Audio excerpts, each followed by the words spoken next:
Welcome to On the Edge with April Mahoney Brains. Here, this is the spot where the conversation is pointed, the guests are sharp, and the responses are never dull. Welcome home, Brains.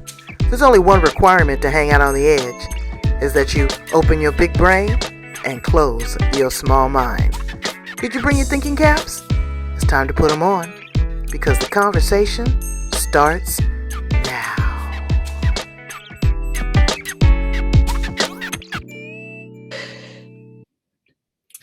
Brains, let me tell you, this is going to be one of my favorite interviews. I'm sorry, all the other brains, but Peyton Roberts, she is near and dear to my heart. And you are here on the edge with me, the place where the conversation is pointed, the guests are sharp, and the responses are never dull. Little backstory, me and Peyton go a long way. And Peyton was actually the editor for my first book of poetry that has soared in sales. I told you I done sold over 17,000 copies out the trunk of my car. Okay? Incredible. And now she is here to share with us her breakthrough novel, and I'm so proud of her. It is called Beneath the Seams, and it is a social impact novel. What is a social impact novel? She's going to explain that to us. This is when success comes at a cost, and who pays the price? She's been working on this for a long time. This has been a labor of love, and I'm so glad to see it finally in print. It is soaring already with the pre-sales, and we're going to see a little bit of the trailer. So let's welcome her to the edge, Peyton Roberts. Hello, baby. How are you? I'm fantastic. Thank you so much for having me, April. It's really a joy to be here and to have this conversation with you. I'm so excited about this. We have been waiting for this for a long time. This has been a labor of love. I want to talk to you a little bit about the writing process, what your thought process is, and what is a social impact novel?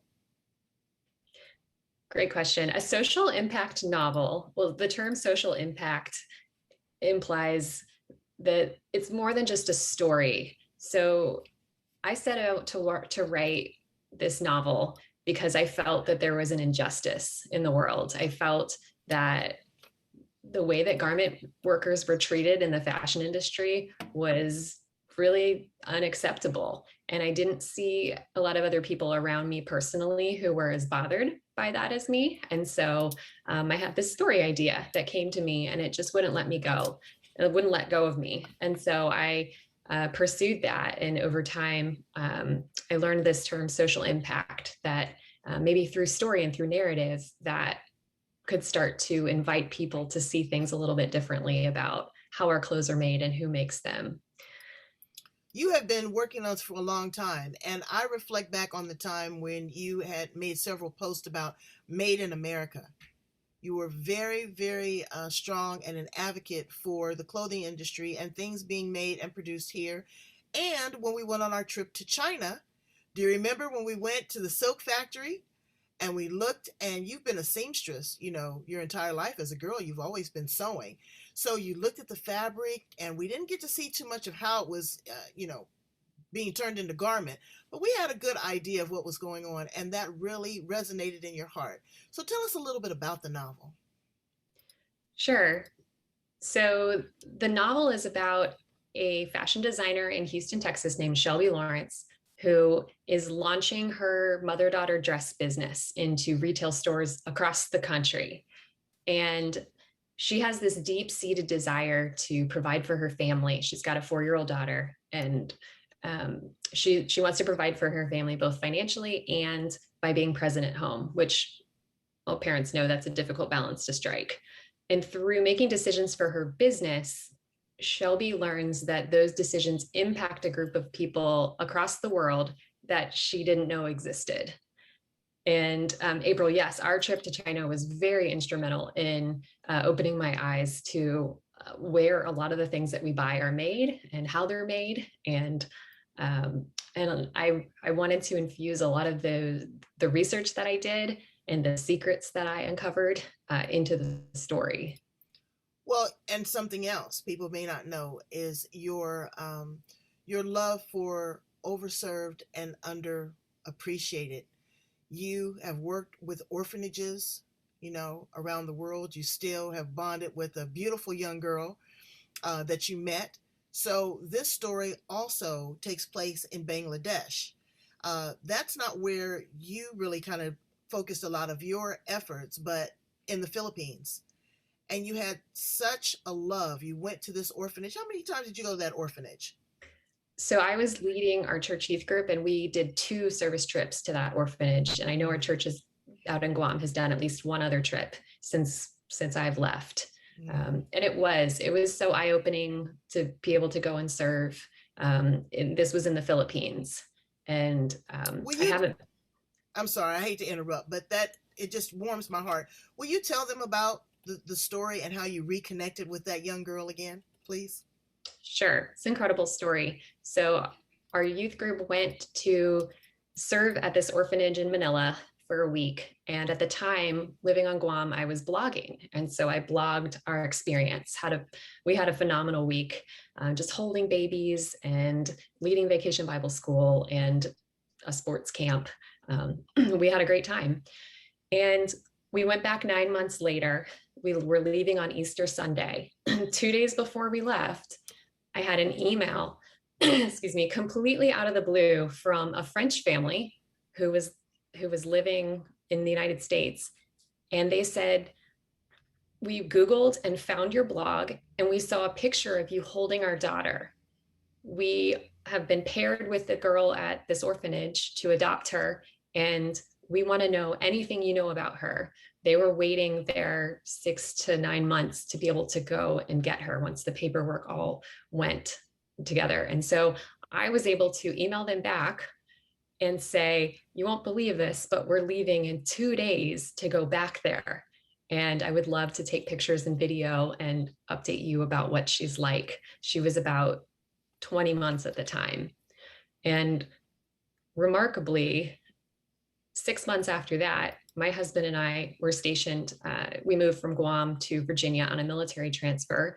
And wouldn't you know, that family was living in Virginia. They went to adopt their daughter in the Philippines and brought her back to Virginia. Wow. And my husband and I got to drive a few hours and go up and see her, having just seen her twice on the other side of the world. And so she was 2 at the time, and now she's 10, I believe. And Wow. and we are still very much in touch with her family. And she's grown up in this incredible, loving household with an older brother and sister who love her dearly. And it's just been a joy and such an unexpected blessing of that whole time. And what's so eye-opening to me is that all of that happened through writing.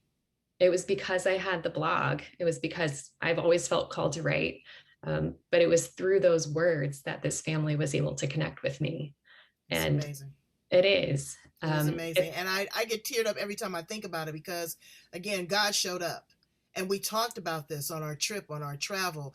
And I remember your writing process. Do you also remember our trip to China where your journal, out of all the things in the world, she got robbed, Brains? Yes, we had a private driver, everything. The only thing, they didn't take her passport, they didn't take her money. We were stopping to get a Starbucks, and they actually stole her journal. And she was devastated because the journal was a part of her writing process. She had documented so much about her book, about her life, about spirituality, about life changing, and that is the only thing that they took. But they never took her creative genius. So let's talk a little bit about your creative genius. What does it take to write a novel? It is a lot of work. It is a lot of work to write a novel. What I found is the secret sauce is committing to showing up to a daily writing practice, making a promise to yourself that every day for X amount of minutes, I'm going to write X amount of words. And for me, I was in a season of young motherhood. I started writing this novel a little over 3 years ago when our daughter was 4 and our son was 18 months. It's a hard time to start a new project. But I knew that I had nap time every day. I knew I had our son's nap time every day. That would be a reliable block of time. And so rather than try to tackle housework or any other projects, I committed to using that time to write. And I would just sit down and write. And eventually, after 9 months of that, I was craving a bigger project. And I'd always, since living on Guam, had pictured these characters and these scenes, and I'd pictured this woman with a 4-year-old daughter. And I'd always told myself, I don't write fiction. I can't write a novel. But craving this bigger project, all of a sudden it dawned on me, wait, I have a 4-year-old daughter. Maybe I can write this character. And so the timing really came together, and I thought, well, I have nothing to lose. I'm going to give it a shot. And so one day at a time, one scene at a time, I wrote, and then I revised, and I took a lot of classes. I read a lot of craft books. I got a lot of feedback. And through all of those steps, I chipped away, kind of like they say about eating an elephant, one bite at a time. And before I knew it, I had a 90,000 word first draft Wow. and the basis of a novel. Okay. So now you got to that part. Editing. That's why you are my editor. That is no joke. I mean, the constant revisions, the rewriting, the restaging, and people knowing your voice. It is so important to work with an editor that understands who you are. I mean, like me, you understood my little slang and my personality and, my charm and my snarkiness. How is it that you found an editor that really worked with you and gelled with you to create the perfect recipe for success? Oh, April, you are saying words of genius. You absolutely need an editor who knows your voice and who knows you. And I had the very best possible editor and alpha reader, my mom. I know. My mom, she wrote a book when I was in preschool or kindergarten. It came out, nonfiction. And so I've just always known that, she was a Wow. published writer and a published author. And I realized I had these broken chapters. The first draft is just messy, and I didn't know how to piece it together. And you really do need that feedback in order to know how to fix something that's broken. So it was during the pandemic shutdown last summer, and I called up my mom and I was like, will you help me?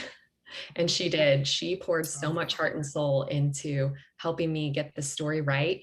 And she didn't hold back. So you got the story right, but not only did you get it right, you got picked up by a publisher. Okay, now me, I'm from South Central grind, the street grind. I was peddling mine out the back of my car and had no problem with it. But you are everywhere. I am so excited about this. Before we go into actually how you got the publisher, would you share with my brains the trailer I would to love Beneath the Seams? I would love to. My publisher, Scribnings Press, put together this phenomenal trailer, and I would love to show it to you. All right, So get here ready, goes. brains.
There we have it.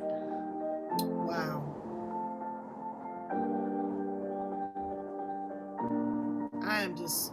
I'm just flabbergasted. And not just because it's you, because you know anything I know you touch turns to gold, but it's such a beautiful story and it weaves so much of your, because I know your intimate personal story into that, in addition to the trailer. I mean, hats off to your publisher. How in the world did you get connected with this publisher? Because getting picked up is not easy. It's not. And that feels like that's another God story. My publisher found me on Twitter in a Wow. Twitter pitch party. So if this is the thing with writers, you're trying to get I thought I was trying to get an agent. And so they have these pitch party days on Twitter where you can go and tweet the 280 character hook of your book and with the right hashtags and everything. And if an agent likes your tweet, that's an invitation for you to query them. And I participated in a couple of those and had a little bit of interest. And then in November, I participated in what's called Faith Pitch. I had enough feedback from readers to say, hey, is this Christian fiction? And I hadn't set out to write Christian fiction, but I thought, well, hey, if it's landing with readers that way, I'll give it a shot. And so I pitched on the day for writers who are pitching Christian fiction or fiction from that viewpoint. And I had interest from two publishers.